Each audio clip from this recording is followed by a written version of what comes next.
Welcome to the tripod. Welcome to the tripod.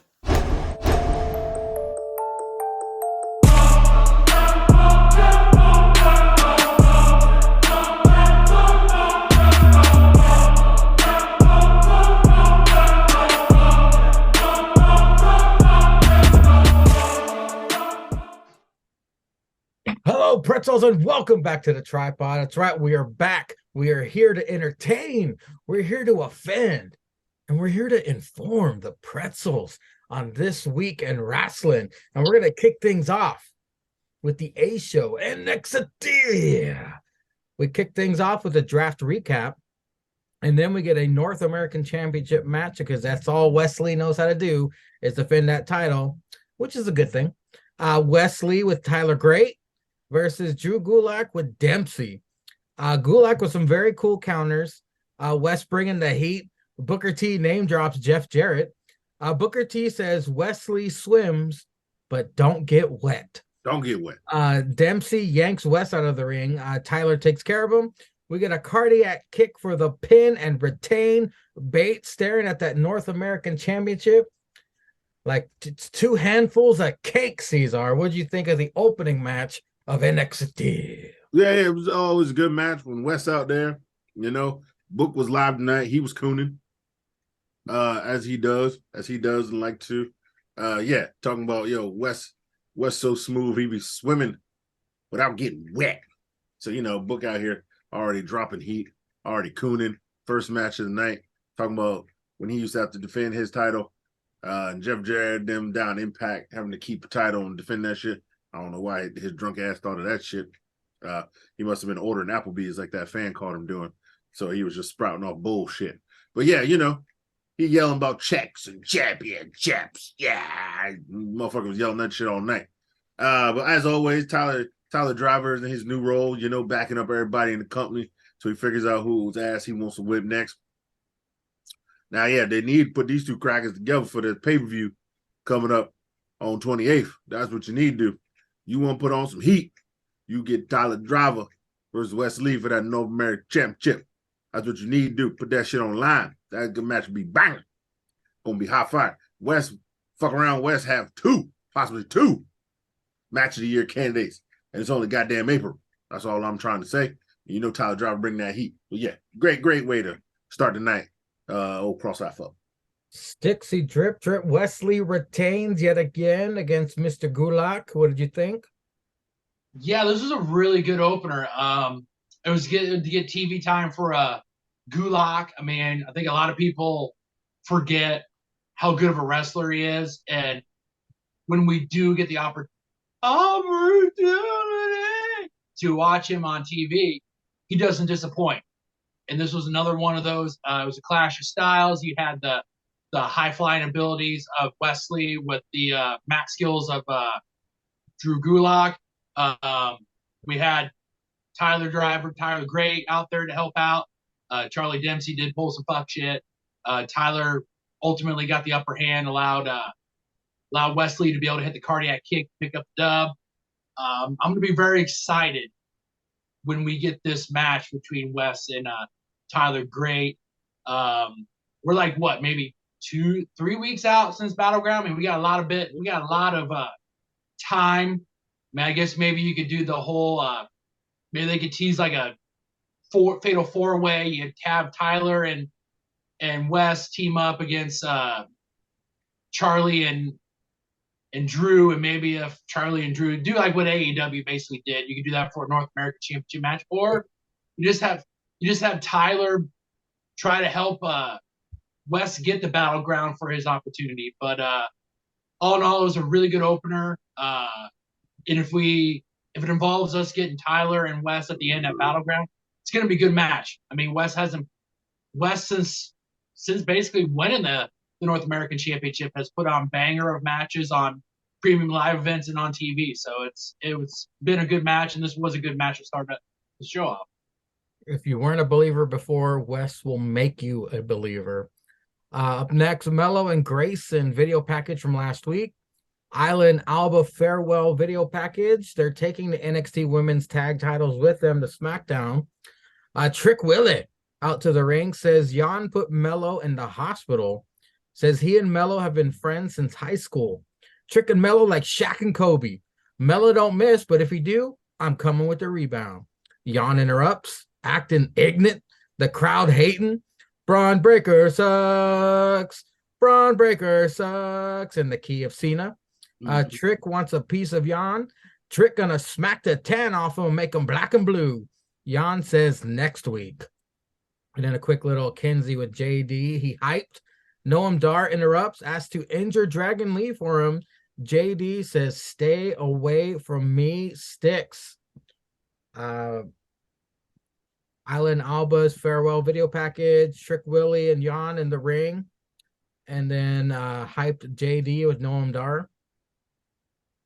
Yeah, the spooky bitches saying that the cards and the spirits have pointed them to SmackDown. Okay, all right, we'll see. Trick Willie and Jan.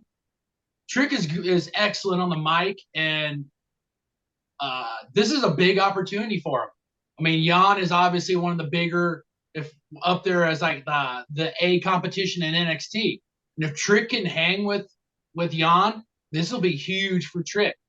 And this will be hopefully maybe the beginning of, if they keep Mello as NXT champion, maybe Trick get himself in that North American championship. Maybe we can get a little bit of a North American run with Trick, and while Mello is the NXT champion, maybe we can get that before both of them get called up, or if either one of them does. But this is a huge opportunity for Trick Willie, and I hope he shows out.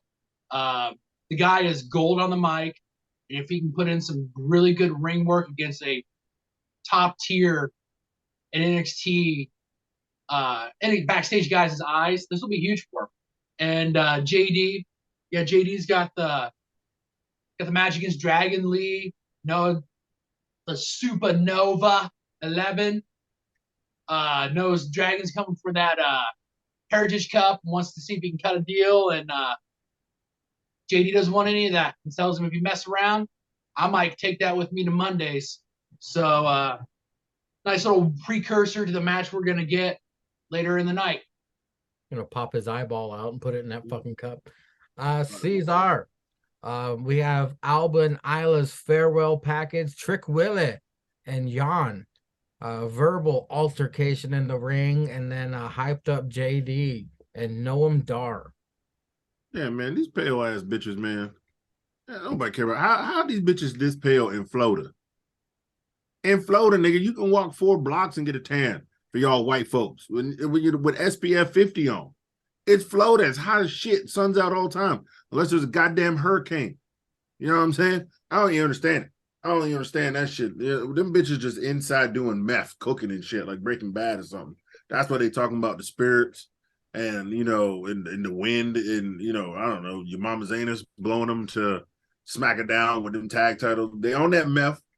They on that Walter White. You need to piss test them hoes before they show up. I mean, Riddle out here just trying to do a little coke, man. He was hanging out with Tony Skeets in the wrong place at the wrong time. Riddle was gone for 3 months on some coke. These bitches is doing meth. And I ain't talking about the METHOD man. No, I'm talking about straight meth, Breaking Bad. That blue sky, whatever the fuck they call that shit. So yeah, these bitches high. And I was like, white bitches, white bitching. So I just kept it moving. And then what was up next? Oh yeah, Trick Willie. Yeah, Trick Willie. I think this match is gonna be better than you think. Because y'all remember, Trick Willie had that match with old Dragon Cracker, and that shit was fire. Trick Willie was taking it to old Dragon Cracker. I think he's gonna surprise old Braun. He's gonna put on a good show. Obviously, Book gonna be cooning. And cross-eye fuck, he gonna be cross-eyeing. And he gonna make Braun win, because you gotta have a strong whitey to fight these darkies. Because the MMA crackers done took over, and they racist. That's why we ain't really got Mandingo fights no more. He had to like whiten up the show, and had these, he got to put his Django hat back on, you know what I'm saying? Cotton candy out here. He gotta start whitening it up, get these whitey some wins. The best he could do was have us with two nigga champs right now. That's the best he can do. You know what I'm saying? Tag team bitches had a nigga with it. He had to take that away, give it to the meth bitches. You know what I'm saying? You know what I'm saying? Got them other crackers, British crackers holding the tag titles. Don't nobody care about them. Don't know how you even care about them. Pretty Deadly was more entertaining when they had goddamn tops. So I get it. I get it. You know, I get it. Yeah, R.I.P. on this show. We won't talk about where y'all going. But, you know. But yeah, I think it's going to be better than we think, man. I think old Trick Willie going to have something for Braun. It's going to be a good match. You know what I'm saying? I don't know if it's going to be free money, but it could end up that way. You never know.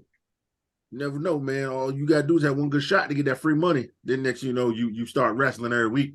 So like Stick said, this could be the rise of Whoop That Trick. Crowd was behind him. Whoop That Trick. Put that shit on a shirt. So yeah, this could be some real good cracker shit going on right now. And then yeah, of course, JD. He all's crazy. You know, the nigga's still crazy. He got the call up. He got a fight. He got a fight coming up. He's walking out getting ready for his fight. And he talking about fighting some other cracker, like, you know, fucking his shit up. You know what I'm saying? Jay, you know, just a little man, you know, he's psycho, man. He look crazy. He on that shit, but he on that mental shit, you know what I'm saying? He don't do no drugs, because that you know, he on that crazy shit. He that type of motherfucker that be hanging himself with his belt and trying to jack off before he choked to death. You know what I'm saying? Probably to some weird shit too. Probably not even to like porn. Probably like surgery or some shit. You know what I'm saying? This nigga like get on the doctor channel. And that's like porn to him. He just jerking off while niggas is like cutting into people, fixing their ribs and shit. He's like, yeah, spread that rib cage. Oh. And you know, the next thing you know, he's skeeting all over Noah and Derek's cup. The forceps. The fight. Yeah, man. You know, the JD McDonough, man. You know, jack off danger. That's what the JD stand for, man. That nigga crazy. Choking himself and shit. So yeah, he out here wilding out, yelling at Noam Dar, trying to kill Cracker Lee.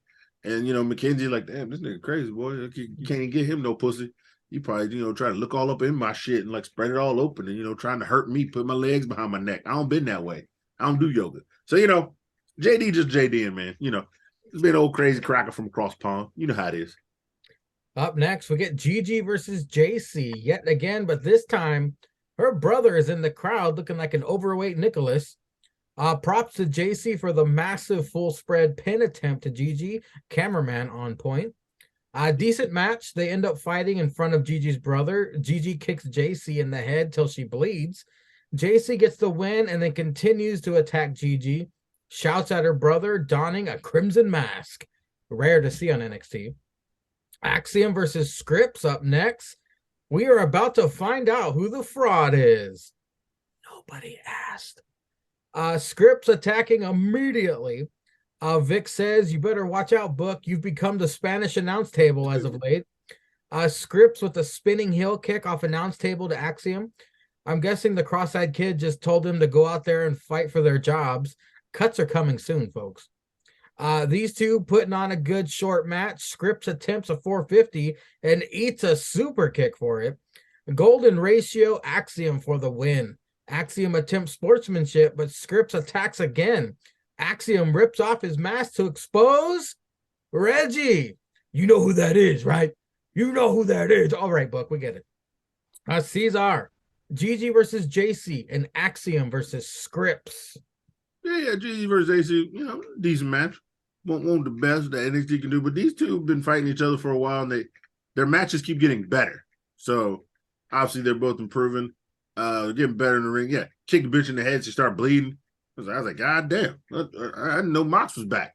All right, get that shit out, get that shit popping, girl. Get that heavy flow pad on that shit. Bitch was bleeding everywhere, you know. God damn, bust her all open. Yeah, they fight in front of this bitch brother or some shit. Yeah, might have been Nicholas. Nigga, I don't know. It's been about how many years? 5. He got to be old enough. Yeah, Cracker might have got a growth spurt. You know, ate a couple of donuts. Got, you know, some fat people shit. You know, nigga candy and shit. I don't know. You know what I'm saying? Tell you one thing, nigga ain't on coke because his ass was huge as fuck. You know, only skinny people get to do coke all the time, man. Well, I'm surprised JH let him out in public to go watch something. That's what I'm saying. Nigga skipped school on Tuesday. Well, no, it was 8:00 at night, so he probably went to school. got his homework done, so his parents dropped him off. Or he probably took an Uber. Anyway, his fat ass was out in the ring, enjoying two bitches beating up each other, slapping each other around, slapping each other titty balls and whatnot, getting all hot in the ring and shit. And then, beat the bitch in the face. She ends up losing the match, whoops her monkey ass after the match. I can't remember if Book was cooning or not. He probably was. Blood in the ring. Book was probably cooning. There's a 98% chance Book is cooning at any moment. So bitch gets the win. Yeah. And stomps her out. That's what he said. And then leaves and curses out the bitch's brother. And then that was the end of that. Then next we had what? We had Scripps and Axiom. Yeah, this is the most flippy dippy you can get on the show. If you was watching this shit, closest thing to a Mandingo fight we got, because we had a nigga with a taco versus some 40-weight oil. So, we had this shit in the ring. Book was cooning. He was all the way. Book was cooning for JD too. He's like, yeah, my top 5. He deserves to be called up. We'll get there. Mad cooning. But yeah, we'll get to that shit later. Yeah, but the close thing to Mandingo fight, because Cracker, man, he gotta watch himself for a couple weeks, with this new company taking over.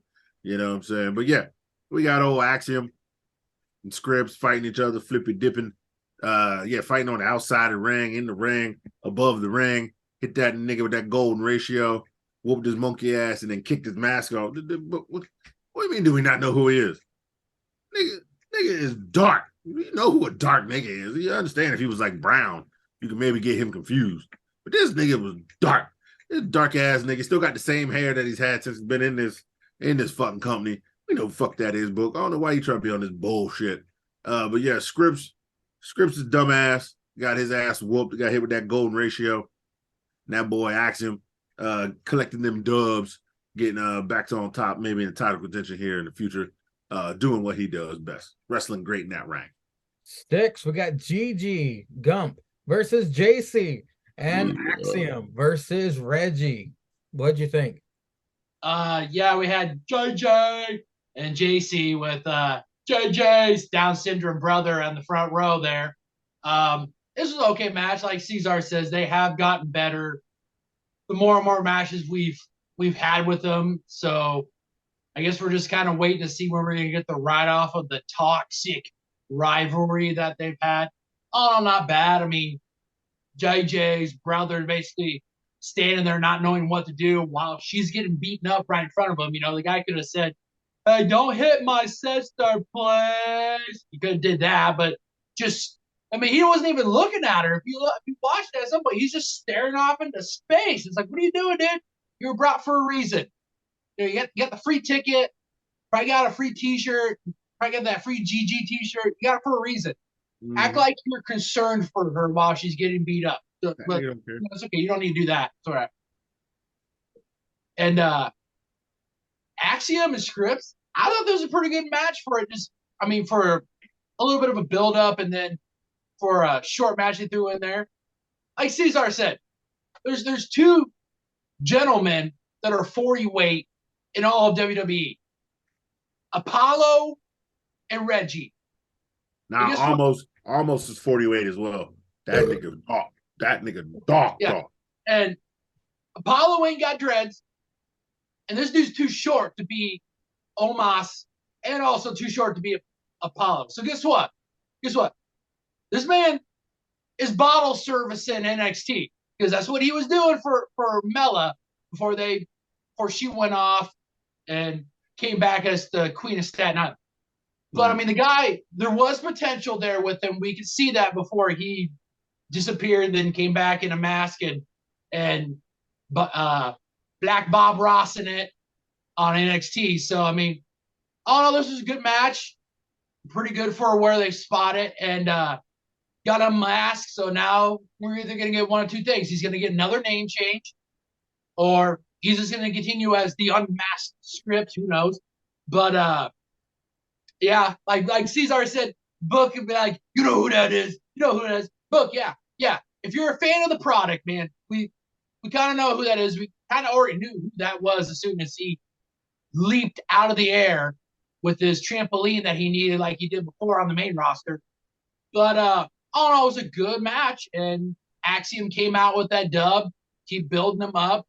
Maybe he gets another North American Championship match that will be him and 5 other people, and he'll end up probably losing. But I mean, solid match for both guys. Yeah, Bob Rick Ross. BJ and Fallon back at the bar. Apologies and amends made. Jensen says he learned the bar is on valuable real estate. He then rejects 2 hoes. Dragon Lee versus JD. The crowd chants, "You deserve it" to JD because he is moving on up. Book with the Megalodon reference again. Meat talk as well. Book pulling out all the classics here with champagne wishes and caviar dreams, Vic. Fucking Noam Dar has to come out holding his cup. Damn, this is a good match. I didn't want any fuck shit. Buff Kalisto clotheslines JD out of the ring, heading into commercial picture-in-picture. JD dominated during. It's JD McDonough, #1 stunner. Gets back into it. It was a long commercial break, by the way. Jumungus going at the mask of Lee. Lee flying all over the place. Death Valley driver on apron to Lee, grounds him. JD tried to get count out victory. The sequence of action after that got the crowd off their feet and a shucka ducka quack quack. Noam Dar talking to his cup or shit. These two put on a takeover type of match. This is awesome. Fight forever chance, but of course, Noam distracts Lee, which gives JD advantage. He fucking hits the humongous headbutt with the devil inside. Looked like there might have been a little miscommunication there in Devil Inside, but still a great match. Lee then murders Noam. Sticks, what do you think of the quick BJ and Fallon bar scene, and then Dragon Lee versus JD? So yeah, the bar scene, the family, the brothers and the sister are back together. This man passing out some valuable knowledge that he learned from being with Kiana. And then this man, goes from country suave back to going to country. And then these 2 chicks post up at the bar next to him. Want to know if the man with the V card wants to get some drinks. And this man has the audacity to turn down what I'm pretty sure all 3 of us would know what that would have ended up ending with. This man turned that down because he wanted to sit there and talk about how he's going to help the bar get better. Man, they ain't going nowhere. You're still going to be with bros before hoes, man. It's bros before hoes. You smash and run. You can smash, run. You can be quick. You can get some. I mean, you got it in with the bartender. She's your family. Get them liquored up. Head to the back. Smash. Come back. Pass that knowledge. Talk about making. You're not seeing the big picture, Sticks. You're not seeing the big picture. Wait, you'll get your turn. You'll get your turn. Go ahead. I see the big picture. But this man turned down an opportunity to just basically sit there and spit some knowledge that he learned that he could have told a couple hours later. But I digress. JD and Dragon Lee. This was a banger of a match. Like you said, Mangria, this was a takeover level match. I mean, we talking kind of up there with a little bit of free money. I mean, this was a banger of a match. JD gonna give it his all with it being his last match. Dragon Lee got some motivation. He wants to pick up a dub, or show why he deserves that opportunity at the Heritage Cup. Noam Dar and I don't know, what was that, a bed sheet that he was wearing? I mean, I haven't seen that stuff since David Koresh down in Texas when he was having his party. I mean, I haven't seen a shirt like that since God knows when. That was a sheet. That was a bed sheet he had on. Talking to his cup, they go to him. He talked to his cup.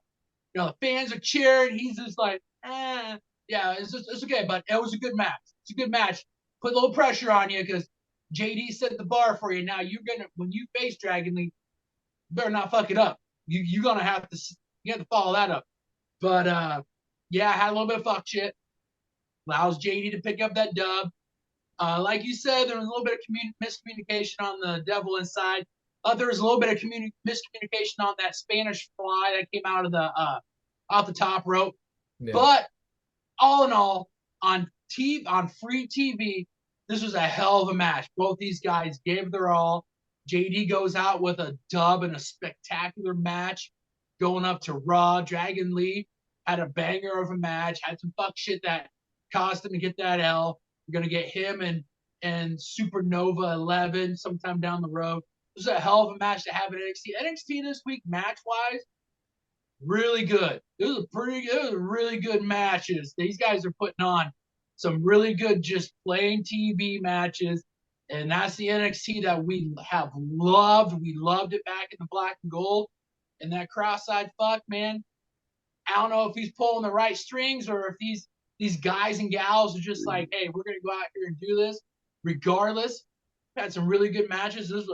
We were halfway through the episode, and this was another hell of a good match on NXT. And we're not done yet. Caesar, go ahead and map out the big picture. I want you to unravel that map because I know where you're headed. I know where you're headed with the whole What's gonna happen, DJ man? Khaled. Yeah, man. Look. Man got a little crazy. All right, he got a little crazy. Like you said, they family, so of course they forgave him. They're gonna talk about the match. You know what I'm saying? Brothers, sisters, they fight, but at the end of the day, they family. You know what I'm saying? They gonna take them back. They having some beers, having some good times. They freshly recovered. You know what I'm saying? It's always bros before hoes. See, this was some hoes. I care about no hoes. Hoes is a dime a dozen.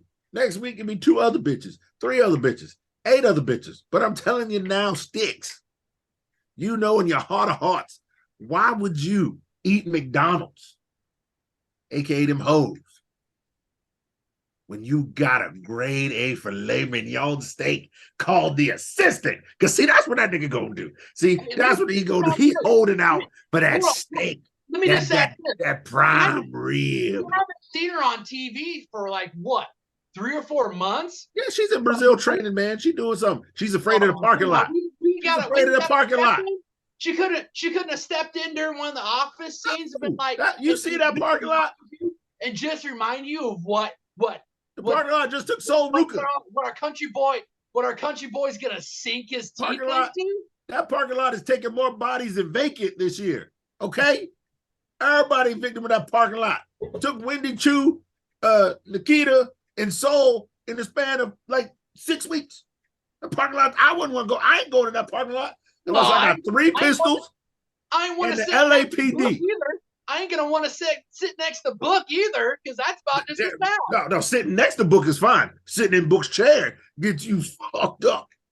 All right, it is the parking lot. It is Book's chair. Then it is vacant. Okay, and then it's any match in AEW. Them's is the most dangerous matches or places you can be. We have a parking lot segment coming up. Let me put a pin in that. Yeah, them is the most dangerous. Well, hold on. It's the parking lot. Then it's an AEW ring. Then it's vacant. Then it's Book's chair because nobody gets hurt flying in the Book's chair.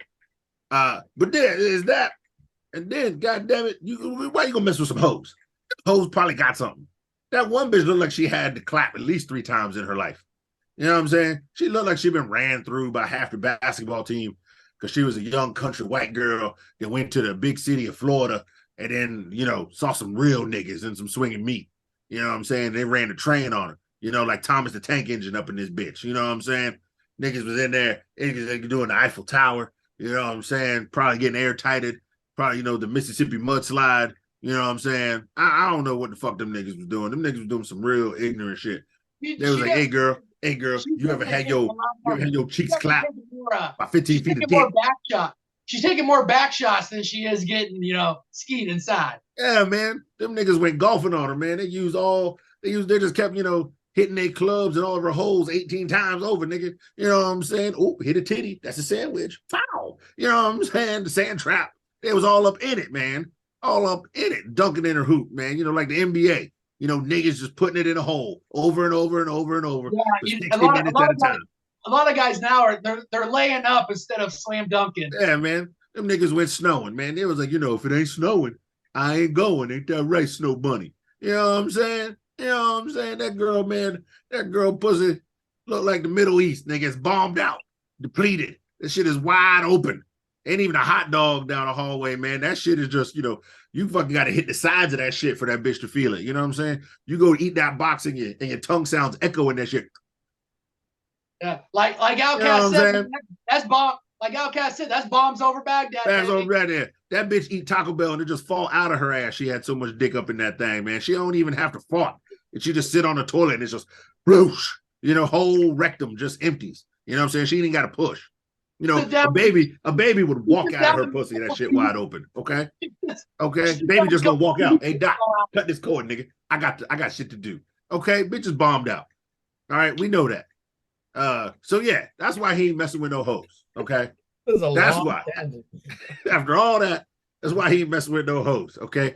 Kiana gonna get back to her cheating ways. She needs somebody out there, so she gonna have to bring back the assistant. She had Jensen, so she didn't need the assistant. Assistant's like, well, I ain't going in that parking lot. Now she needs somebody again. She needs to start cheating again. She gonna bring her back. Jensen gonna tap that ass on the desk, revenge porn, and put it on the internet. And I'm gonna be on Reddit waiting. It's gonna be great. Dragon Lee versus JD. Yeah, you goddamn right. Here we go. Once again, we got this nigga with an egg roll out here showing y'all why he doing work, doing dirt. Told y'all about Dragon Lee. This boy out here with JD, or JD, Book Coonan, his top 5, maybe number 2, because Melo's number 1. He got top. But he Booker T top 5. Booker T brought them all out. Checks and championships, shucky ducky quack quack.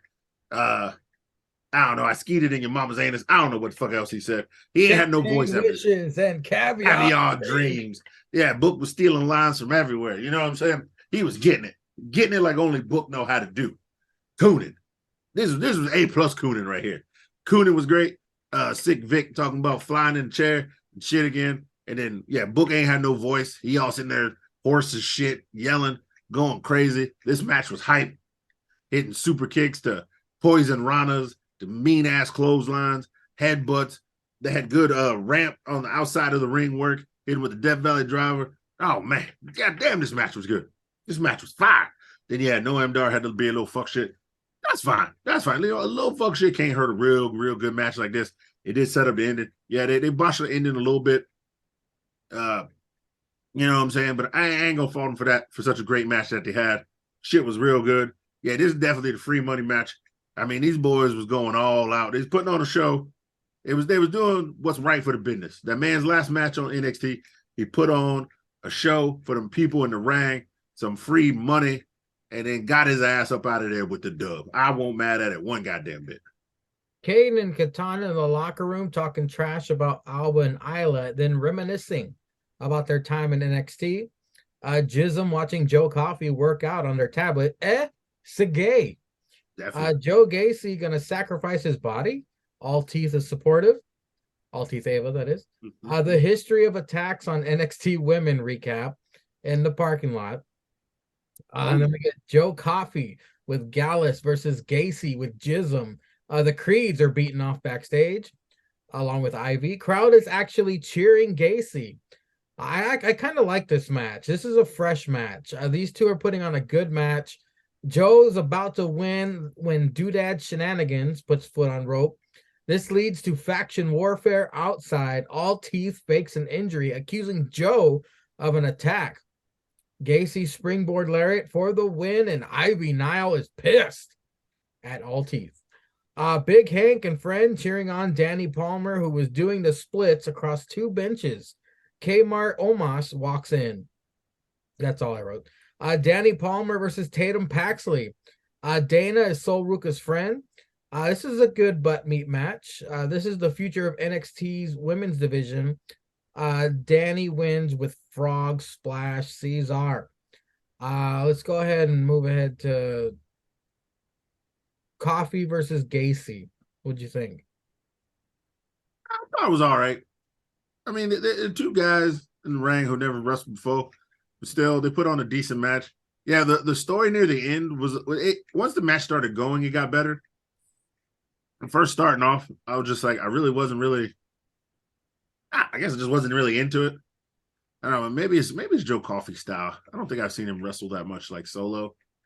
Maybe I don't know, because I know Gacy's all right in the ring. But yeah, all the fuckery near the end would seem like it was really well written and executed great, which helped make the match go along. So yeah, I wasn't mad at it, but I thought it was a decent match. But yeah, the fucking Jism hoes need some wins, especially if them crackers is trying to leave and whatnot. At least try to get them over as much as you can if you are going to let them leave when their contract's up or whatnot, or at least get them in some storylines where they're not losing all the time, even as heels. Sometimes you got to cheat to win. I mean, shit, Gallus be doing that shit, so why not for do that as well? Then up next was a old girl in the locker room. Yeah, hitting them splits. I guess talking to Soul on TV. Well, the recap of the parking lot. We don't need to talk about that. Okay, that parking lot dangerous enough. Well, I ain't giving that parking lot no more goddamn attention. Okay, that shit is evil. Did you actually watch the match, or did you bust out the good book? No, I watched the match. I was if book be cooning, then I was booking on the other show we was talking about. We're gonna talk about. I definitely booked on a lot of that shit, especially in the middle. Yeah. So it's a first match. Got to watch, see how she is. And then the other bitch, Tatum Paxton, she all right. I like old girl's move. Felt like she does a little too many, goddamn cartwheels in the ring. I mean, there's other ways to get out of shit, but I understand she got to go with her strengths first before she figure it out. I did like how she hit that like somersault leg drop move, like right on her back, like that kick. That shit was cool, inventive. She did another move where she like flipped around her. I thought was cool. So she's got potential. PC ain't gonna do nothing but make her better. Hone that shit. Then obviously when Soul comes back, they definitely gonna go on a run for them NXT tag titles and whatnot. We'll see how they end up doing that shit. But I can definitely see them wrestling together and going for those tag titles, and I wouldn't be mad at that at all. And Tatum, she's coming along as well. It's like you said, it's two future could be two future legends in the making. We don't know. You know what I'm saying? Sasha and them won't fire coming out the gate. They all got to start somewhere. And, so I wasn't mad at this either. Props to Tatum, by the way, for that pretty cool elbow drop she did with some stank on it. Mm-hmm. It jumped and went, oh, that was pretty cool. Sticks, your thoughts on Gacy versus Coffee and then the debuting Danny Palmer? Yeah, Gacy and Coffee kind of, like Cesar said, it came out of the gate slow, but more and more it got going. They got more traction. Like he said, how it all ended, how it leading up, and then the ending was well performed, well written. All teeth, pulling the dirty Latino heat thing, acting like she got hit. Distracted Coffee and the ref, allowed Gacy to hit that clothesline, pick up that dub, allowed the Doodad to be able to get their championship match probably before they end up, like Cesar said, pick up some dubs, build them up before they end up leaving and probably get signed by AEW and get completely and utterly destroyed and written off TV. Be facing Butcher and the Blade on fucking Rampage. Yeah, or become the future Butcher and the Blade. But all in all, good match between these guys. I mean, this is Coffee's first match, singles match on U.S. soil. So get a little bit of a baseline to see what he has. He's got potential. And Joe Gacy, he's okay in the ring, so needs a little bit of work, but all in all, not a bad match. Danny Palmer and Tatum Paxley wasn't a bad match. I mean, you see the potential there with Danny Palmer. A lot of these women, other women in NXT that have been former gymnasts, and you can tell it's a good building block to have for them to start. And Danny has super potential. I hope that they see some potential with Tatum too, because I see her catching a lot of L's to either people that are either in their first match or their second or third match. Because I think Tatum can go decently. I don't know if she's going to be another one of those that you need to have in a tag team. Like her and Ivy were pretty good as a tag team, but obviously the fallout. But like Cesar said, if you have Soul and Danny together as a tag team, that'll be a hell of a good tag team, man. You will have freaking moves on moves in that tag team, man. I think with obviously the Witchies and Caden and Carter going. They're going to need to start filling up some spots for the women's tag team division, and Soul and Danny would be a hell of a good tag team to have in it. So, but all in all, not a bad first match for Danny. The potential's there, and for Tatum, she keeps showing a little bit more and more in her matches, so there's potential there. So not bad for a first match, not bad for a women's match on NXT. It's Chase U time. Andre canceled class because of his match with who shall not be named. Duke takes over class, talks about the draft, and declares there will be no more pop quizzes in Chase U. Is Duke still being a slimy prick trying to take over Chase University? We shall see. The plot thickens. Mr. Stone sits with White Collie looking at wrestling photo album, finds a weird baby picture. White Collie gets upset and leaves. Strange. Main event wrestling match of the program was for the NXT Women's Tag Team Championships. It was Alba and Isla versus Kaden and Katana. This match just shows how big of a hit the NXT Women's division is going to take when these four leave. What a great match. We got a double avalanche Spanish fly from the top rope by Kaden and Katana. A gory bomb flatliner double team finisher. Alba and Isla retain in a hell of a match, and they head to SmackDown. Kaden and Katana to Raw. The Thin Boss Man video talking shit to Dragunov. And we'll stop right there. Sticks, what did you think of the Chase U segment? Thoughts on the baby picture of White Collie and the main event tag team match? Yeah, Duke out here trying to turn Chase U into Duke U. Obviously, I think somebody's, or I don't know if it was, I think it was Sick Vixen. Wasn't there already a Duke University? There was that line out there. Yeah, Dookie out here being a slime ball, trying to take over Chase U. Obviously, we might end up with a potential future match between him and Andre Chase. I'm not going to be mad at it. We had the women's tag team championship match. That was a good match. Like you said, this is going to, the NXT women's tag team division is going to take a hit with both these teams leaving. This was a heck of a good match. You got to give Alba and Isla credit. They've been together for what, maybe 4 or 5 months, going up against a team that's been together for 3 or 4 years. Yep. And can go toe to toe with them. Looked really good. They retained. SmackDown is going to be interesting to see how they do this with the NXT Women's Championship, and to help try to bring some eyes to it, so that way when NXT has a number one contender to face them and possibly beat them, it brings maybe more eyeballs to it. And Kate and Katana going to Raw, that'll be nice. I mean, the main roster women's tag team champions are on that roster, so maybe right out the gate you get them and versus Raquel and Liv. I mean, that would be a really good match.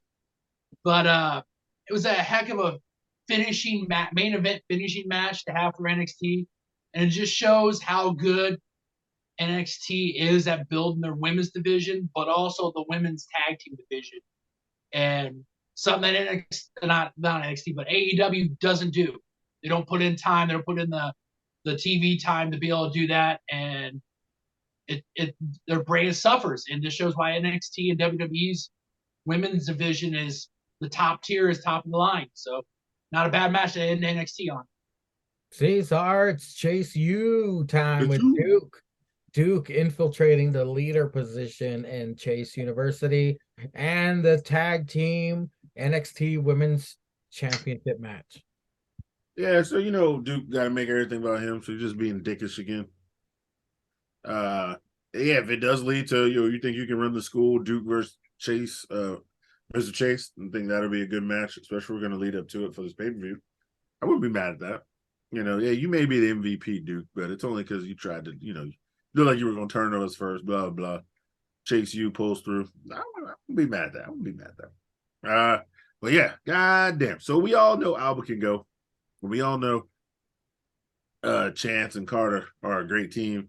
The only other one is that other, crazy witchy bitch. But she did all right in this match too. But damn, this match was good. This match was real good.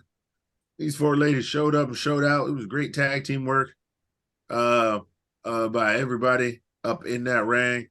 I always like it when Chance and Carter just their tag moves are so smooth. Especially when also on the ropes. When Carter hit the spinning leg drop, Chance hits the full moonsault. They even got moves inside, outside, on the side of the ramp, side of the mat. You know what I'm saying? They're full man coverage. They got inside the ring submissions, flippy dippy, tag team, outside the ring, hitting the dives, the splashes. It was great. Super great. Yeah. Shows how good that Alba and that other methane bitch can be a singles wrestler. We all know Alba is great as a singles wrestler. So putting her with somebody is even gonna make her better because she doesn't have to fight the full match. She can rest up and then go back there, hit power moves as she can and whatnot. But yeah, man, this was baller. I wouldn't have been mad either way. Of course, I guess they want the heels. They want them to get more credit going up. They mentioned that Chance and Carter are the longest reigning tag team champions overall, including NXT and WWE. Overall, they've had the longest run ever. So already given, or yes, people who've been together 4 years, but WWE fans have only been access to them for 4 years, and that's if they watch NXT. They, some people just watch main roster, so they wouldn't know that these ladies have been down here killing it and have such accomplishments. As of who we've known to have tag team champions on main roster, just about all the 4 horsewomen and shit like that. So good big kudos and shout out to them, even with the loss. And then I feel like they're gonna just run this back up on main roster, probably to get them to get them well known, because they know they can have bangers like this and hopefully get the crowd into it. Now we come to the NXT parking lot segment. I was on the edge of my seat, gentlemen, because Trick was talking on his phone. Apollo approaches him in the parking lot, and Apollo, he praises Trick, man. He puts him over big time, says, come this time next year, you're going to be the one who's drafted. To which I thought, Mello got drafted without Trick. We're going to see Trick on his own and Mello on his own. They're separated. That's crazy. I for some reason, I just automatically thought Trick and Mello were going together. That's going to be a very strange dynamic to see if they get split up. Why would they split them up though? It doesn't make sense. Yeah, because if you keep them together, the possibility of building up Mello on main roster is just the WWE way. He's got somebody with him who he can work with. They're in sync, so you can give them the tag championships. Then you can always break them up later. They don't even have to really fight. They can just literally get drafted. You could literally do that. It's better if they did that because their names aren't together. It's not like Street Profits. It's not like, those guys where their names are together. They're Trick and Mello. You can break up anybody that's Trick and Mello. You can send Trick to SmackDown, Mello on Raw, and they can have great careers separately. So if they did with Mello, then they really would build Trick. I think they would super build Trick in NXT. They drafted Mello first. It's really mind-blowing that Trick only had that one match with Dragunov, and it just it woke everybody up to Trick's talent. Because Trick is a natural on the mic. That's what Apollo said. He goes, Trick, you have abilities that other people dream of. Like they wish they could be good at you. That's why I think this match next week could be a huge springboard for Trick, man. I mean, this match, you go against what possibly is being tabbed as their top heel, but let alone one of their top superstars, and this guy shows out in a loss. I mean, this could be a career defining match for or unless Mello comes back and then Mello pulls the Trick, he cheats, and Trick gets the dub over Yawn Maker just to piss off Yawn for fighting Mello at the pay-per-view. Girl, that shit, I'm telling you, they do some shit like that. That's nothing but having faith in Trick. Because, when you can talk, all you have to do is learn how to wrestle. And we've seen him wrestle against Dragunov. And when you learn how to talk, you're pretty much a made man. Mello is Shawn Michaels' favorite in NXT. And Mello has proved himself Melo's like, hey, Sean, or hey, Mr. Michaels, or whatever the fuck Yeah. they call him. Cross-eyed fuck. You think I'm good? You've seen my boy Trick. Yeah. Give him something. I bet you he talks up Trick to Sean. But like You gotta Melo, give this guy Melo's a good promo guy, but not like, but he ain't Trick. He is not Trick on the mic. I say Trick brings the spice, but Mello brings the quality. Yeah, but it's not like Mello can cut a great promo. I love yeah, his but, he's a catchphrase machine as well. But Trick, he's got the spice. He'll make you laugh. Like them together is a perfect recipe for a great tag team. That they play off of each other. They're perfect. They are a perfect unit. Yeah. These guys, they complement each other, and this is the thing that WWE has the ultimate leg up on AEW is that Trick can go on the mic.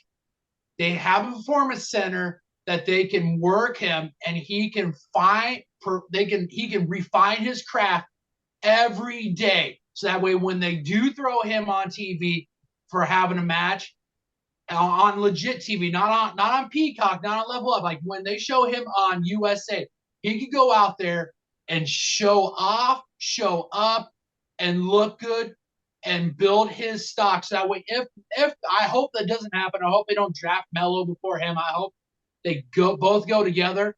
But it shows that he can carry his weight in the ring along with Mello and can be a top-notch performer when the call-up does happen.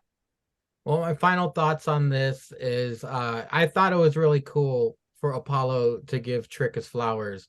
That was awesome because you know the history between Trick and Apollo and Mello. And for that segment to happen in the parking lot, nobody died. Apollo put Trick over. That was a great segment right there. It was short and sweet. But the final segment of the night, gentlemen, was with NXT Women's Champion Indy Wrestling to the ring. She got crutches. She recalls her NXT journey, talks about the way. She has a high ankle sprain. She's been drafted to Raw. She relinquished the NXT Women's Championship, and a tournament will start with the new NXT Women's Championship. Didn't we just do this? With the new NXT Women's Champion being crowned at Battleground. She sets the title on the ground and wonders how she will get out of the ring.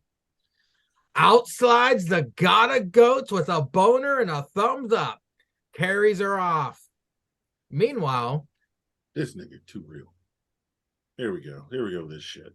Tiffany Stratton picks up the title in the ring, and then Cora and her tug of war. And then we end NXT with a female clusterfucky man. Gotta snatch them all. It was awesome. You know, it's sad that Indy has to relinquish it, but it makes sense. I don't know why Alba and Isla didn't do the same, but I digress. We'll see what they have in store for that. But Sticks, what did you think of that closing segment? Indy relinquishing the title. We got the Gotta Goats and a clusterfucky man. This was an excellent closing segment for NXT. You allowed Indy, who all of the NXT universe, ourselves, are super fans of. She talks about her history, how she, when she joined the Way, her career seemed to catapult, and it did. I mean, her with Johnny, Candice, she even threw Austin in there, Sexy Dexy. I mean, when her and Candice became tag team champions, it allowed us to see her potential as a wrestler and as possibly a championship contender. And just even the backstage segments were just great with all four of them, with all 4 to 5 of them. It does suck that she relinquished it, but obviously knowing that she's going to Raw, and like you said, I'm just surprised that we didn't get this with the tag team championship, but I guess maybe there's a bigger picture for it. But it was a great way for her to go out, kiss us the title, and there ain't no other way. There's no other way that she goes out, regardless if she didn't have a high ankle sprain. With Dexy on the roster, this is what you do. I mean, he was there. He was there for her to win the championship, and obviously he needs to be there for her when she's walking out of NXT. And like you said, the contenders came out of the woodwork. Your girl Tiffany Epiphany showed up, and then Cora Jade showed up, and then we just got everybody. It's just like they blew open the doors to the women locker room and said, "Go get your 6-3-16. Go get your TV time, girls. Go get your TV time," and they did. And that was the perfect cherry on the top for at the end, knowing that there was going to be a tournament starting. Just all pandemonium, and this is well written in a great way for NXT to go out and in the night for Tuesday night. Cesar, we got the farewell address from old Indy Hartwell, followed by the Gotta Goats, and then Tampon Town to close out the show. What did you think of the end? Yeah, man, it was great seeing Indy, getting her a couple of minutes talking about, they gave her the props, she got the title, and she didn't want her title to end on a medicine table, in the back, because they actually have like those doctor's rooms in the back of NXT, not just a nigga with a black t-shirt around some fucking stereo equipment boxes giving niggas bags of ice like on this other piss ass show we gonna talk about. Had the caucasity to have that nigga on some stereo equipment box and not even locking it. I digress. Indy got her props, listed all her accomplishments, joined the way, became the #1 faction. Her and Candice, tag team titles, winning. Papa John, dumbass brother, got a WWE wedding uninterrupted. And the nigga had the tool in his coat. I remember that shit. Said anybody object? That motherfucker said.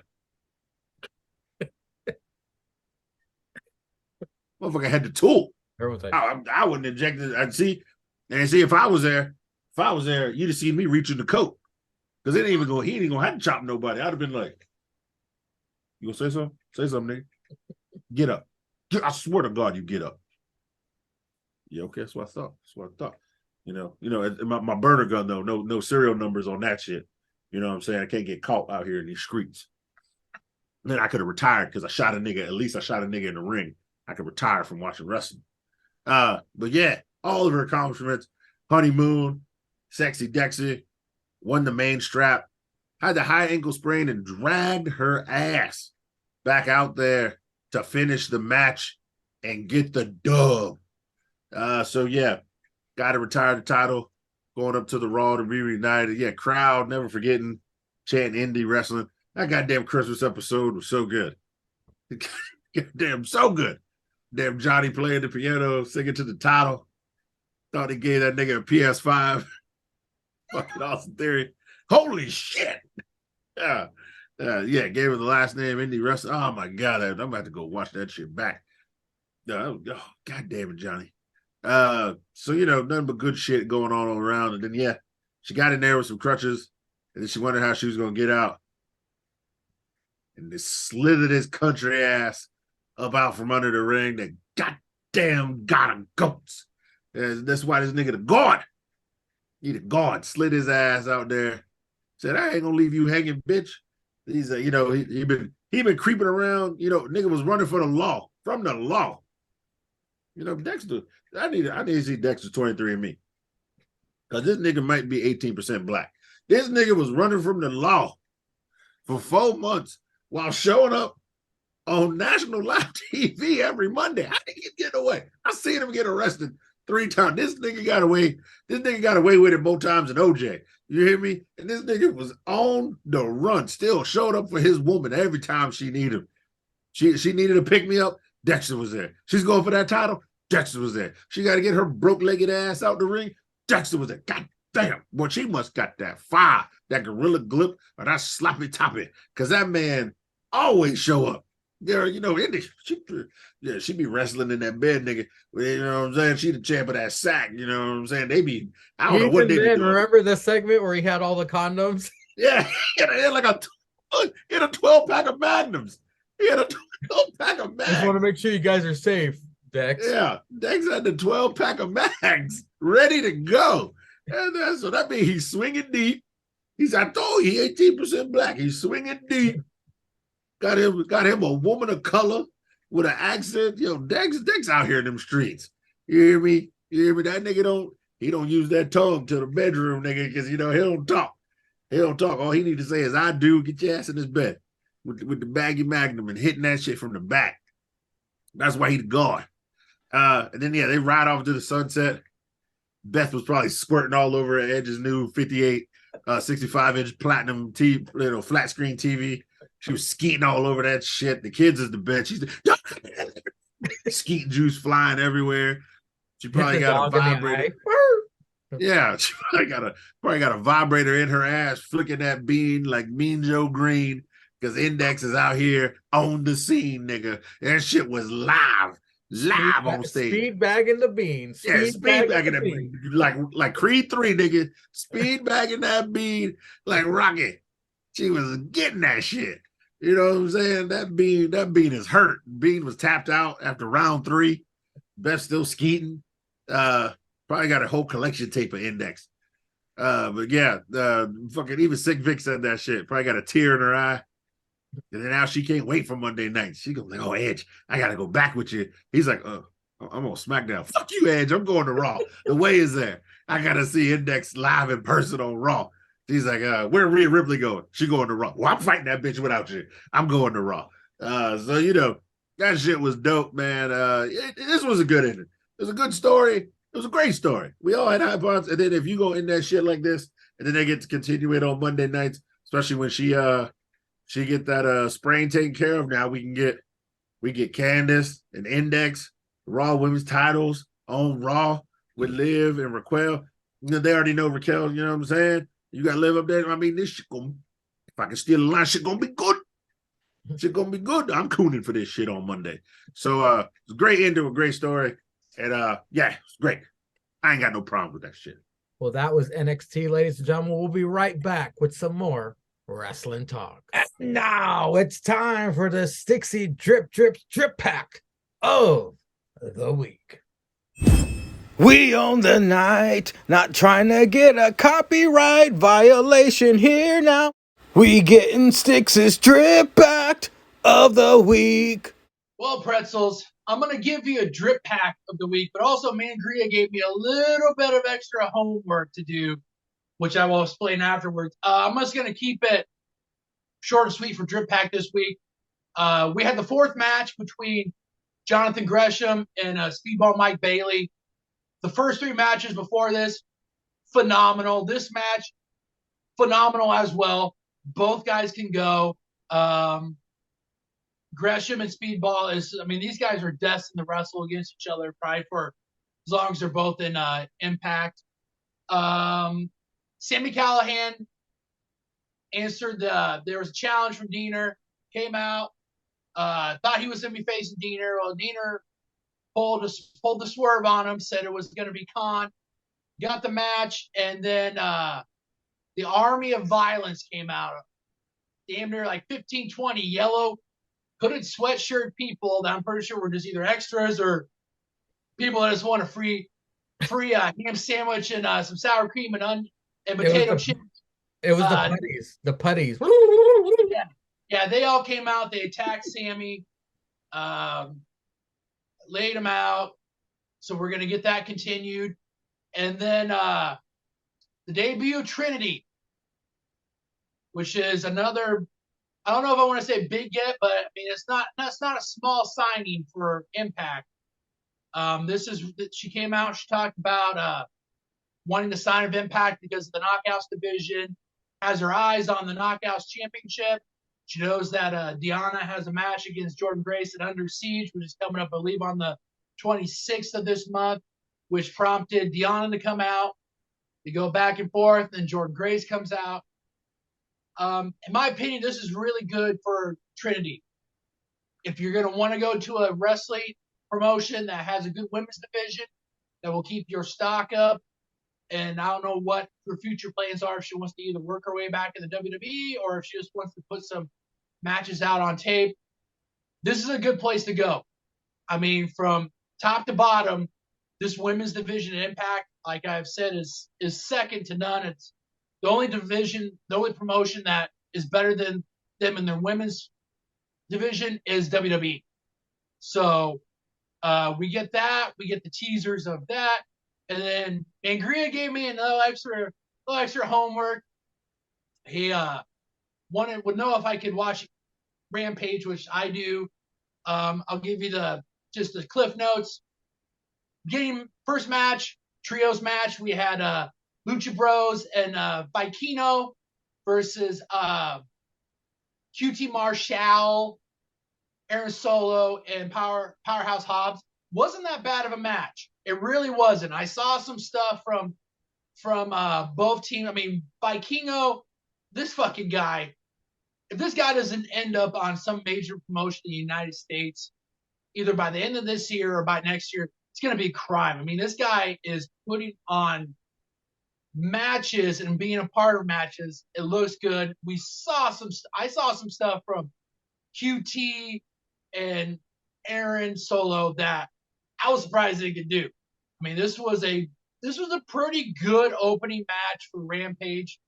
They had Jade Cargill take on some girl that I guess they had said she had been on Dark Elevation. I was actually going to take a picture of this chick. It's sitting in the chat. But if you guys get a chance, take a look at her. I think they had said, I think JR had said like 24 of Jade's victories have accumulated like 5 minutes of ring time. So doesn't surprise me. She picked up the dub. She keeps the undefeated streak going. And then I told Cesar off camera, if you're going to watch one thing from Rampage the whole show, watch the firm deletion. I told him I went back and I watched this twice because I wanted to give him proper respect. Wrestling-wise, it was okay. But just sheer sports entertainment. This might be Stokely Hathaway's AEW best. This man, when the action started breaking out, this man dipped. As he showed up in Matt Hardy's got like this movie theater room. Like it looks like a legit like movie theater. He's walking in, he's got a drink. He's like, oh man, I wonder if this place got coming to America. She might win too. And then he's sitting there waiting for something to show up. And then I think it was Matt Hardy's wife, Rebel, comes out, Reba or Rebel, whatever she is, starts speaking in like Spanish. They had the subtitles. He's like, what the hell? And all of a sudden, 2 kids show up. They start attacking him. And he like army crawls and he looks at the camera and he's like, Tony Khan will pay for his crimes. So hilarious. And then Reba's dad comes from behind and ends up like tasering Stokely. And he's like, we get Isaiah started off as Private Party. Isaiah had the jumpsuit, and then at one point in the during the segment, you hear a and the camera pans out. This guy for like damn near 2 minutes stands atop this steel building, and he's just moaning and jumps off the fucking thing onto everybody. And Matt Hardy looks at him and he's like, "Brother Zay, I'm glad you could come."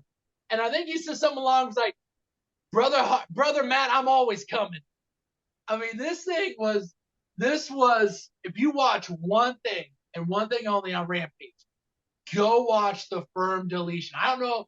I checked YouTube to see if they were smart enough and if AEW just released it, just match itself. I think they have like an 8-minute video. I didn't watch it. I don't know if it's the whole thing. But the match, just the segment itself, sports entertainment. One of the better things AEW has done that's entertaining. If you watch it, Stokely Hathaway has his AEW moment. And the man helped make this. It's just so good. It was so good. So Drip Pack, Impact. It was okay, Matt. It was okay card, okay show. Rampage. Go watch the firm deletion match. That's all I will tell you. That's all I've got this week for the Drip Pack. And a little Mangria tangent here about Impact. Joe Hendry and Dirty Dango are now on the case of who attacked Santino Marella, and humor is the end result. But I digress because, fellas, it's Wednesday night, and you know what that means. It's time for some Orange Cassidy and Bandito tag action, along with Roddy and Adam Cole, baby. They take on the JAS. Jericho out in black eye Brit shirt joins commentary. Bandito loses balance on top turnbuckle. Tranny Manson loses control of the match. It's exactly what you would expect. All In is selling well. That's good for pro wrestling, at least. Bandito showing off his strength. Danny Garcia should never dance again. Orange Cassidy hit the worst stun dog ever on Squarehead. This is not awesome, crowd, you fucking simps. Cole drops the boom for the win, and then bum rushes Jericho. Right after this, Renee with Darby and Jack interview about their match later. Jack says they're going to main event Double or Nothing, and Darby says it's showtime, which made Sting sit up from his coffin. But Cesar, what did you think of the kickoff to Dynatrash, followed by the Darby and Jack segment following? It was a better match than last week. I'll give you gotta give me that. It was still shit. Nah, it wasn't really shit. It was decent, but it wasn't shit. Like that shit last week was some shit. But yeah, Orange Cassidy once again starting off the show. And Bandito. Of course, we got some Adam Cole, bye. I thought the INS would be all over it. It's Mexican weekend. Cinco de Mayo was Friday. I mean, every Latino, Puerto Rican, Mexican, illegal was out here, drinking all the goddamn Modelo in Virginia. Nigga, there was no Modelo in 4 cities, nigga. I went to 3 Total Wines, 2 Harris Teeters, 3 Food Lions, and 18 7-Elevens. And 7-Eleven, the most expensive I own. No Modelo. Rona sitting on the shelf. Niggas still ain't drinking Rona. They dumb. They thinking they gonna catch Corona if they drink Corona. But Modelo sold out. Even the damn 0-calorie Modelo. Nobody likes 0-calorie beer. You drinking 0-calorie beer and you got balls? Nah, you's a woman. I said it. You might as well identify as a woman, piss sitting down, and go in them women bathrooms, okay? You's a lady boy. I said it. Nobody drinks that shit. No, 0-carb Modelo. Nigga, ain't none of the soul or flavor in that shit. You drink 3 Modelos, have 2 tacos and 8 tequilas. Next thing you know, you got a beater on. You're cutting grass at 10:35 at night, and you're changing 3 tires on an 87 Chevy that's in your goddamn driveway, and you probably hit your woman at least twice. Okay. And then you took that shit to Pound Town, baby. Damn right. And your skeet be swimming better on Cinco de Mayo. See, that's the trick. When you drink tequila, your skeet swim faster. Tequila do something to people. It make vagina tighter, and it makes skeet swim faster. For some reason, you get like all the powers in Mexico, and your wife has 8 kids. I don't understand it myself. I can't figure this shit out. Okay.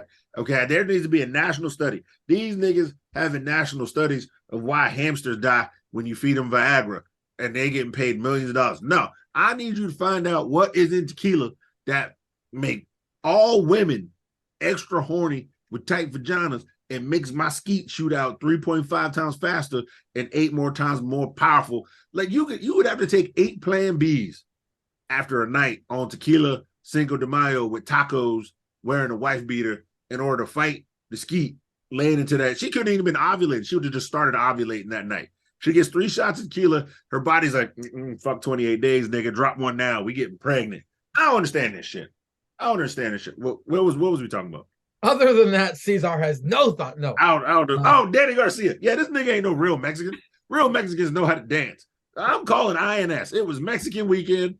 INS ain't show up to check this nigga's papers.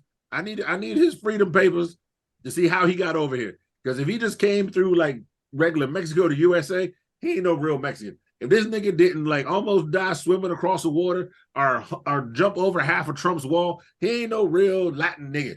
He ain't got no name having the name Garcia. I don't care if wrestling names are fake. I don't care. No, you got to call that nigga Danny Smith or some bullshit. Okay? He is not Daniel Garcia. That nigga can't dance. That means he can't stroke in the bed. We all know niggas who can dance can stroke a woman in the bed. So that nigga ain't no real Mexican. And has he ever worn a wife beater? Or is that just Jack Swagger? Does he just not wear shirts? I don't know. This nigga ain't never wore a wife beater and called nobody Vato. Yeah, I can't trust his ass. I can't trust his ass. So I can't trust this nigga in the JAS. Darby saying it's showtime. Who gives a shit? Sticks, what'd you think of the kickoff match of Dyna Trash? Like you said, this has been one of the better ones in past episodes. I'm going to continue to probably say this till probably the end of the year. But anytime we get Adam Cole on TV that he can wrestle after all the shit that he's had to go through to get back in the ring, it's a dub. I mean, getting this guy on our TV, regardless if it's for 5 seconds of wrestling or if he's in there putting on a fucking barn burner of a match. I mean, this was awesome. Having him come out, him and Roddy to do the one half of the Undisputed era when they would do it, the Bebe with Colt, with Strong. It was an okay match. I mean, it wasn't terrible. I mean, we've obviously seen worse on ATW. Roddy looked okay. I mean, he's getting that work back in there. They've referenced the Messiah, the backbreaker, which, I mean, this guy's a professional, so it's just a matter of working out the kinks, and he'll be back to be putting on banger of matches. It was an okay match. I mean, Cole got that dub with lowering the boom, and then ran straight up the ramp, made a beeline, which I never understood why they said make a beeline, but regardless, I digress. Ran right up the ramp, attacked Jericho. Jericho acting like he got mugged and all that stuff. Right. And this guy like, get him out of here. Get him out. Man, yeah, I just jumped you. You got off easy. But, I don't know. It was okay. And then, like, talking segment between Darby and Jungle Boy Jack Perry. Sting's passed on his legacy and his catchphrase to Darby. Awesome. Great. Next is the bat and racism. It does not fit Darby whatsoever, by the way. Up next, we had Moxley talking about Kenny Omega and their steel cage match, which I'd say over under 2 gallons of blood, possibly. You heard him talk? I didn't hear him talk. When they started it, you could barely hear what Daniel Bryanson was saying. And then they finally got the sound guy was like, oh shit, this plug isn't in all the way. Finally pushed it all the way in. Then you can start hearing shit. 2 weeks in a row. Back in the arena in a row. The never-ending feud between the Outcasts and the rest of the AEW locker room continued as Saraya benefited from insistent interference from Tony Storm and Ruby Soho to defeat Willow Nightingale. God, I hope I don't have to talk about this because I do not care. Hikaru Shida returns, swerved the heels, and joined the Doctor and Jamie Hayter in laying out the heels and spray painting AEW across them. Gentlemen, any thoughts on this horse shit? Thank you. No, I got thought. Oh shit. So 2 weeks in a row, Vince would never. Technical difficulties, Cracker's talking about promo. And then the worst match of the week. Let's be honest. Because I didn't watch Rampage.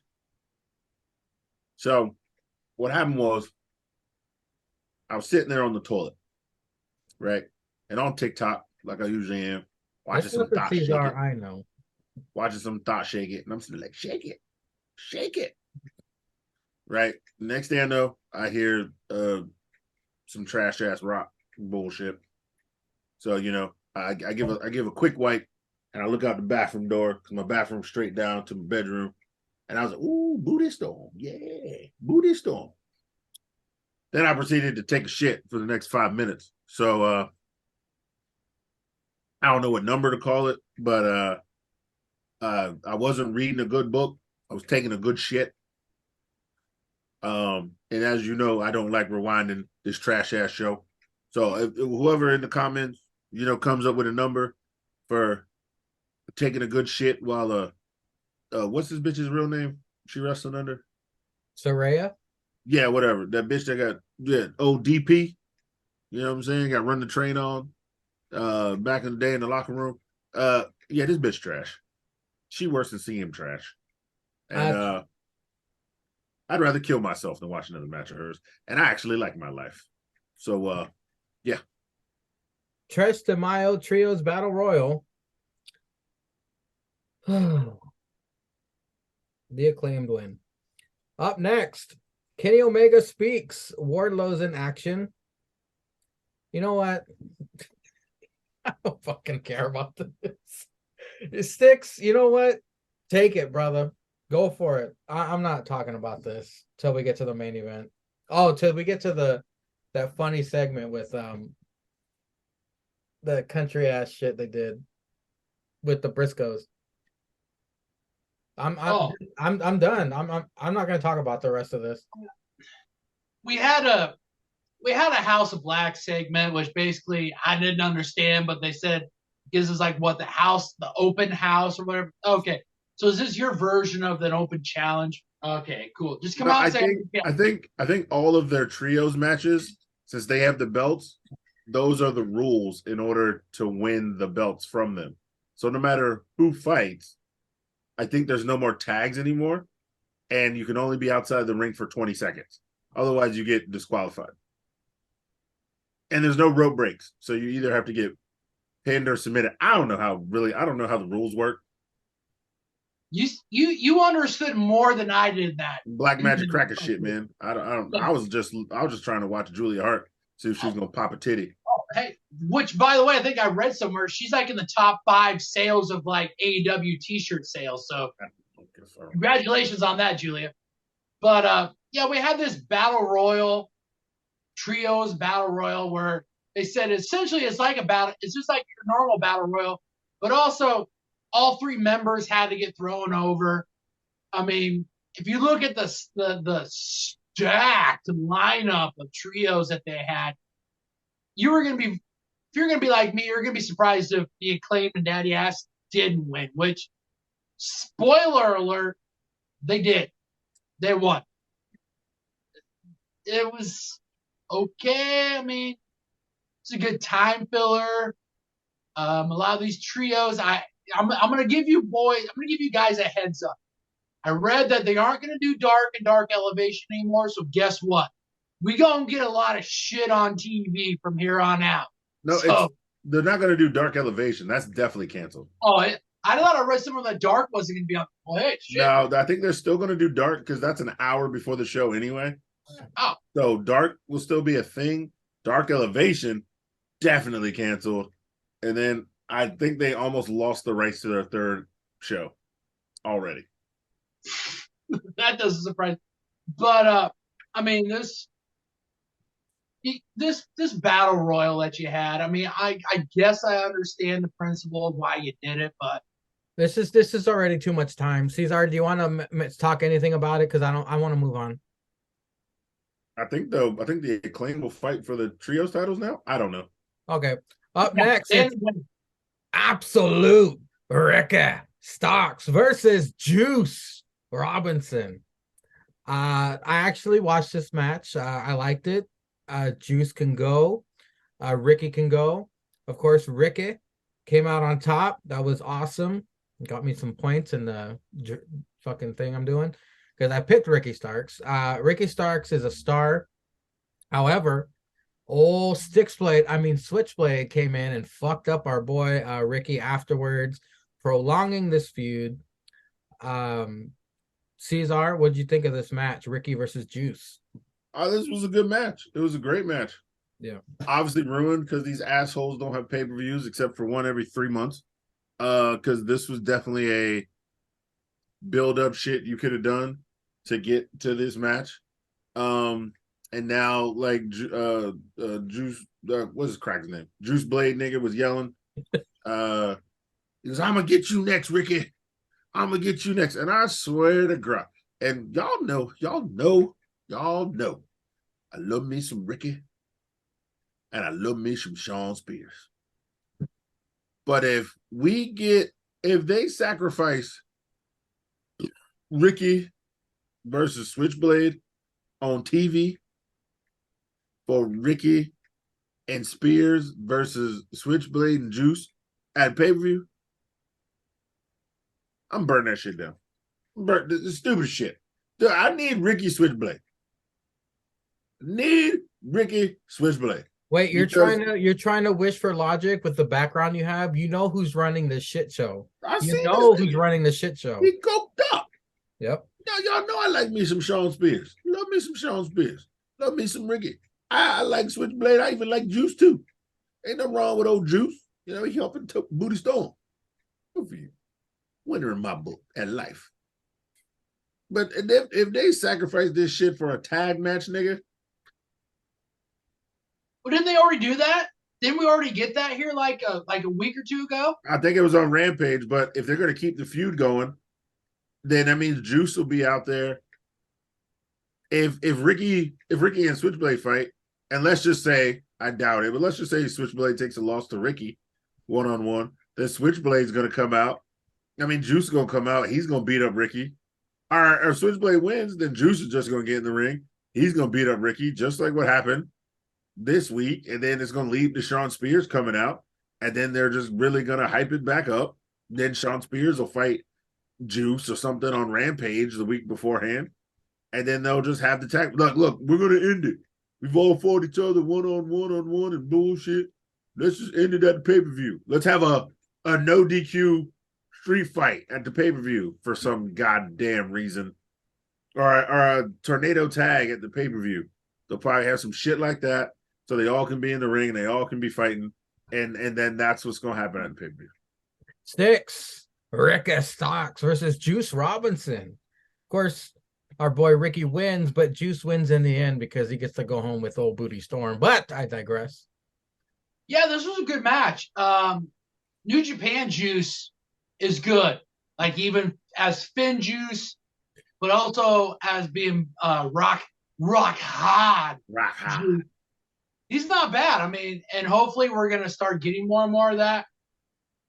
These guys have kind of fucked themselves with if you end up doing Switchblade versus Ricky, because I mean, Ricky's been on such a roll singles wise, and obviously, if you haven't lived under a rock, you know how good Switchblade Jay White is, and you know how big of a signing he is.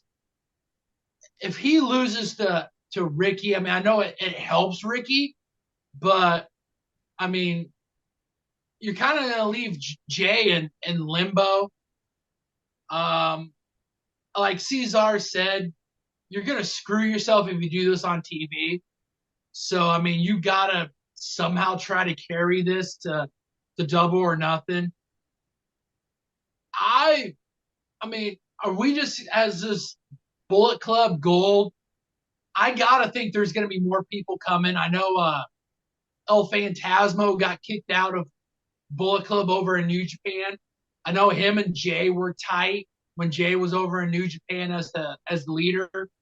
I don't know what LP's contract for New Japan is, but maybe you get him coming in as a run-in. I mean, I know I read somewhere Tama Tonga has been working without a contract in New Japan for, I think, damn near the last 3 or 4 months. He just lost the Neverweight Open Championship. I don't know. Maybe he just makes that cash grab, shows up. I don't know. I mean, I don't know where this is going, that it somehow benefits both guys. Like, I mean, Ricky has the talent. We all see it there. And this guy needs to be a singles champion ASAP. Like, he needs to be the champ. I mean, that FTW, forget that FTW championship. Mm-hmm. That bullshit of that. No, he needs to be TNT, either a tag team champion, or he needs to be in that main title picture. And Jay White, the resume is there. And he is still young enough. You can't waste these years. So they've I think they kind of fucked themselves with this because you're either gonna hinder one of the people that I think is up there with as a pillar, or you're gonna diminish one of your top signings, if not one of the biggest signings that you've had in the last couple of years. I don't like it. I didn't like it when they started this, and I don't. I just don't get it. I just don't get why you do this. I just think don't. Jay White can recover. I don't think Ricky can recover is better. Can he recover in AEW though? I mean, with that stacked of a roster. What stacked roster? They're all injured. Well, I mean, you've got people interchanged out of title shots and out of the title picture. I mean, this guy, you can't have him take an L and then show up that following Dyna Trash on Wednesday saying he wants to face MJF next. I mean, just the logic of it, you can't have it. Why not? That's how we got this 4 pillars bullshit. None of them were really on a winning streak, and now they're all fighting for the title. They don't care about that top 5 shit anymore. Like, let's be honest. Like, really, let's be honest. And that's one of the things that's just like frustrating. Like, I've said this to you guys before. I was going to be super frustrated with Jay going to AEW, and now we're here. And I don't get it for both guys. I just don't. Up next, Jay Lethal, Sanjay Dutt, the Worst Collie, and Jeff Jarrett paid a visit to Mark Briscoe's farm in Sandy Fork. This was a fun little segment featuring all the members of this group. We even got a cameo from old Papa Briscoe. Of course, Baby Briscoe was also in this. Kidnapped the baby. Jay Lethal issues a challenge for him and Jarrett to face the tag team champions FTR in Las Vegas. That was the worst part of this segment, but we knew it was coming. As shocking as this sounds, I was sober when I watched this. I kind of liked it. Like, I actually got a kick out of this fucking segment. Somebody who used to work for WWE must have put this together because it was way too well done for an ATW fucking staff member to put this together. Well, Jeff Jarrett used to work for WWE and he was in it. This was a good segment. It was funny. I could tolerate all these people in this, and seeing Papa Briscoe was funny, and them interacting with the kid. It was kind of like I don't know. It showed their personalities. It showed that they can be funny. They can be entertaining. It's a miracle. You saw the Worst Khali in overalls. You saw Sanjay in overalls. Overalls. You overalls. Don't trust that one in the overalls. Don't trust that idiot in the overalls. Mark's like, which one? Both of them. It was a funny fucking segment. I actually enjoyed it. That might be the first and last time you ever hear that. Those words come out of my mouth when we're talking about a segment with these gentlemen and these assholes in it. I enjoyed it. But Cesar, since you're gonna interrupt me anyway, what did you think of this fucking segment? Yeah, I guarantee if Zanko watched it, he probably shot his TV when he saw Jeff Jarrett grab a guitar. he definitely shot his TV if he watched it. Was Jarrett gonna say, I can't be alone? No, I can't wait to be alone with my. And then he stopped himself. Baby. Yeah. He was gonna sing it. I think he was gonna sing that shit, and I know Sheriff was about to shoot his goddamn TV. But yeah, as them guys, I don't get the angle here because they're all dicks and they're all heels. So if they're trying to, but they're happy to see old Briscoe, but dicks to everybody else. I guess totally fine. I think just because he's too funny being himself. So you can't be the same kind of.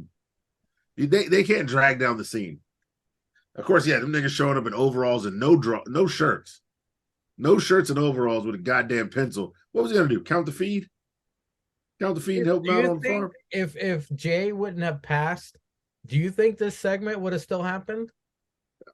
No, this segment ain't happened. Because they still would have been on ROH. Or yeah, whatever. Yeah, they still would have been on the. Yeah, they'd have been on ROH. Yeah, if he never passed, I don't know how you bring them because they're faithful to RO. They're faithful to what they were doing. They were one of the first talents to sign ROH contracts with Tony Khan in charge of ROH. Yeah, I mean, unless Tony really wanted, which he does, if he wanted to bring over some talent to AEW, they still would have probably had the ROH titles. There wouldn't have been like, that I don't know if that would have showed on AEW TV. Maybe on Forbidden Door they'd have got a match, but they wouldn't have brought him over so heavy to have those matches that he has, to try to get him with our old ROH guys like Jared and well, not Jared, but all the rest of them, Sanjay and them, and Lethal. So yeah, Papa was like, well, I know Lethal's all right.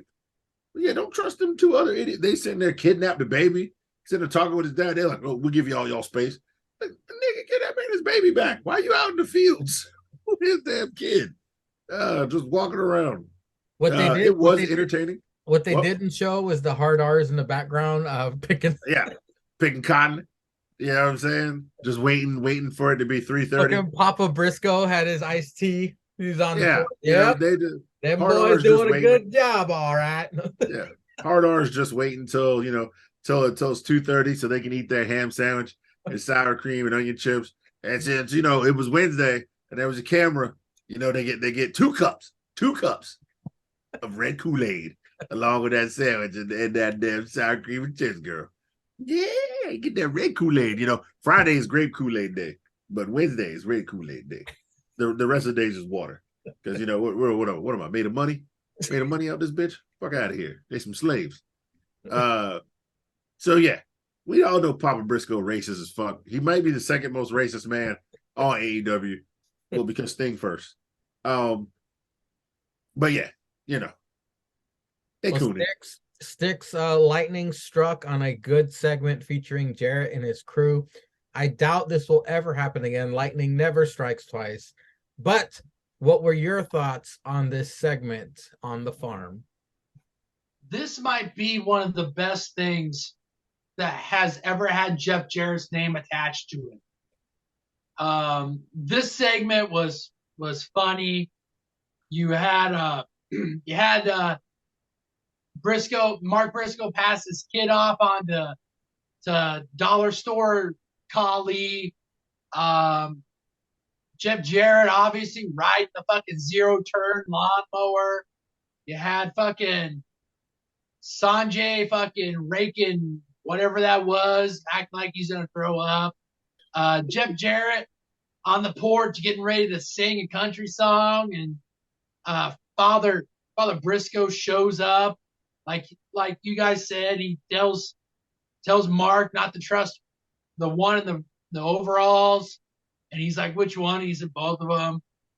I mean, this was probably the best thing outside of what I just said happened on Friday, the Froome deletion. This might have been the best thing on AEW TV that happened this week. And, I mean, you had it sandwiched in between another AEW shit sandwich. So, I mean, I guess you had to go through some shit to get a good thing. So, it's typical AEW. But, I mean, this was a good segment that had Jeff Jarrett's name on it, so can't deny that. I was glad to see this segment, and I was glad to see Ricky Starks get a win. But now we are at the main event. It's a 4 pillars tag team match. We got Jungle Jack and Darby versus Sammy, and MJF.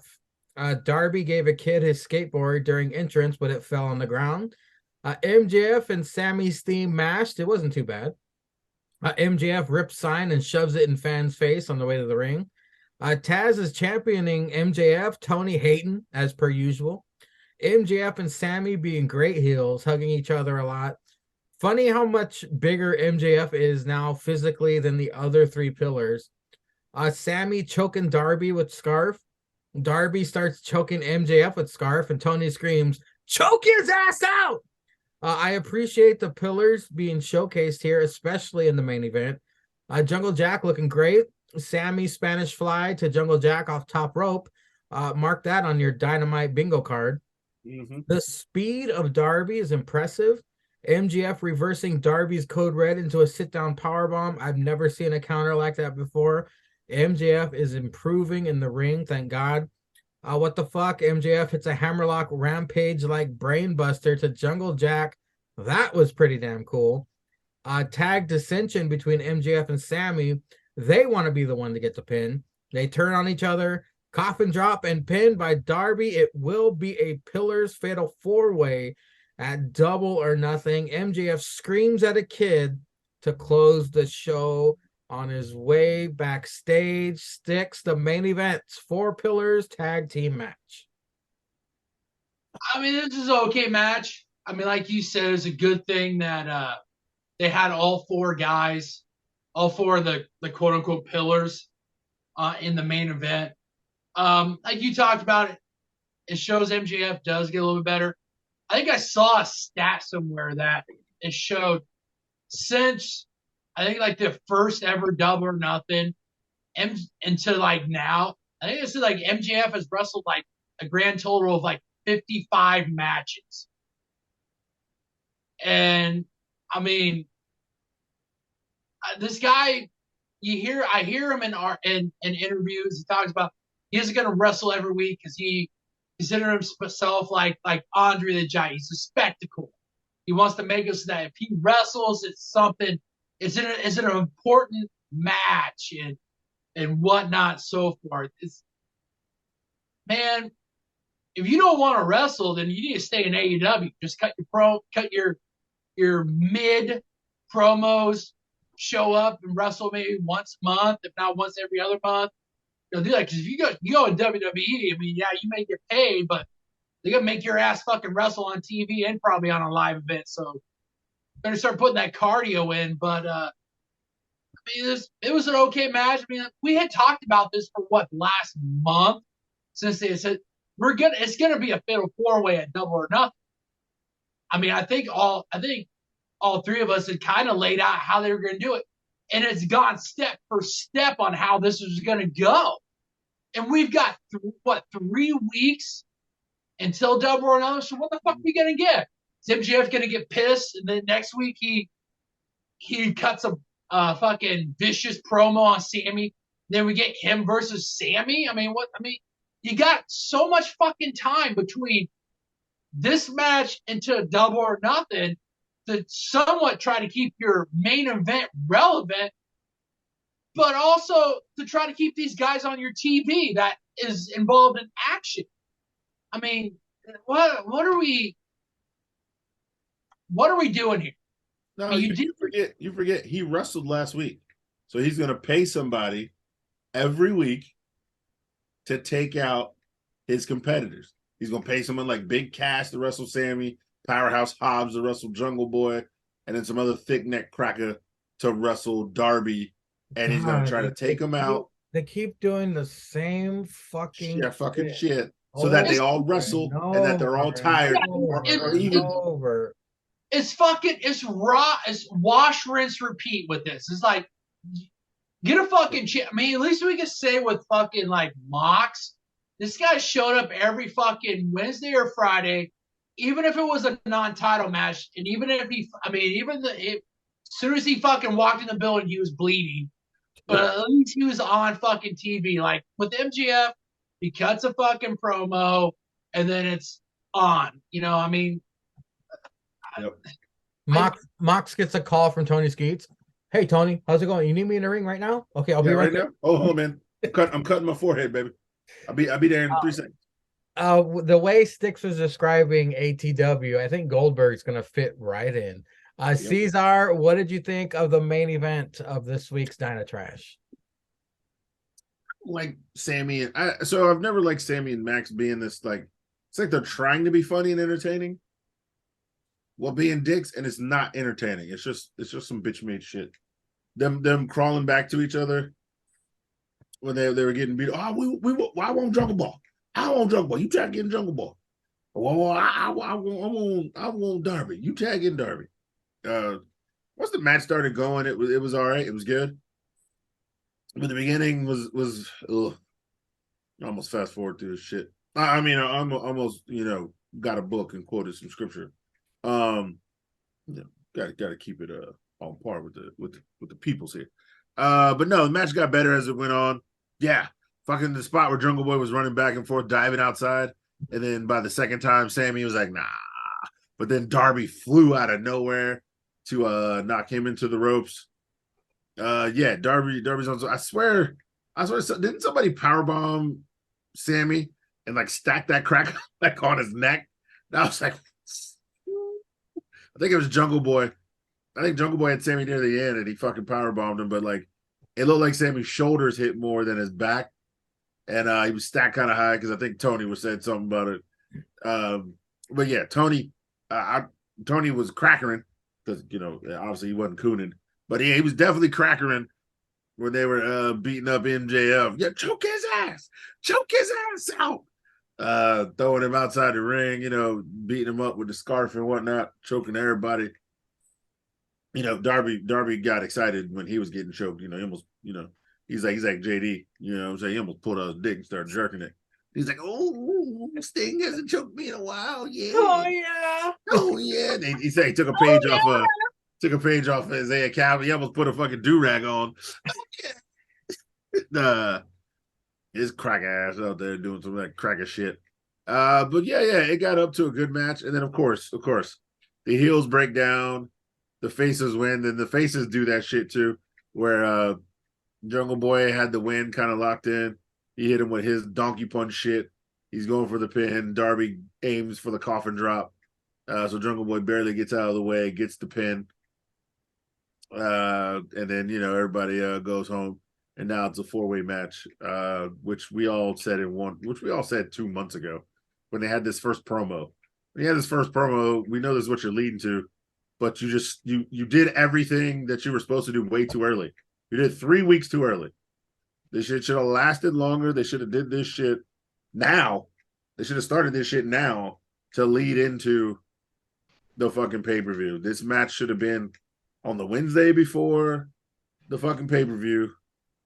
And then you lead into the pay-per-view with the 4 Pillars match. So, yeah, I don't know how they're going to – they're probably going to start the show Wednesday with them all in the ring talking about, oh, no, with the 4-way match. Oh, well, fuck y'all. I said I used to respect you. I don't respect you no more. You try to tie with MJF, blah, blah, blah, blah, blah. Man, suck my ass. Okay, just get in a ring fight. So, I don't know what it's about to do for the next 3 weeks, but it's about to be some trash. This nigga coked out. You know what I'm saying? He about to put on some hella garbage shit. Hopefully the rest of this 5-hour card will finally get filled in within these last 3 weeks, like always, instead of, you know, wasting just one match, having 2 months build to one match. Because, yeah, then we got Moxley and Kenny in a cage next week.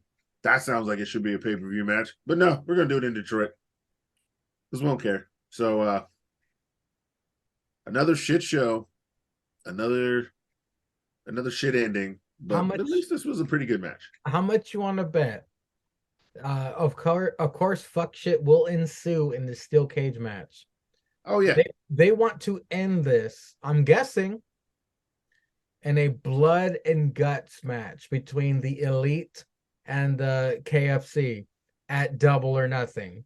How much you want to bet that's what's going to happen? Was it going to be Double or Nothing? Because they've normally had blood and guts on like fucking a regular Wednesday show. Yeah, actually, yeah. Ask the cocaine head and Cesar's fucking background. No, what this nigga talking about?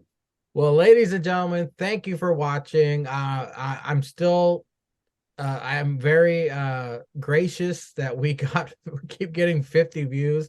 To the people who keep watching this, thank you. We will keep bringing it for y'all. Keep tuning in, keep watching, keep listening. And until next time, ladies and gentlemen, we give that big ups to Stallion Pete.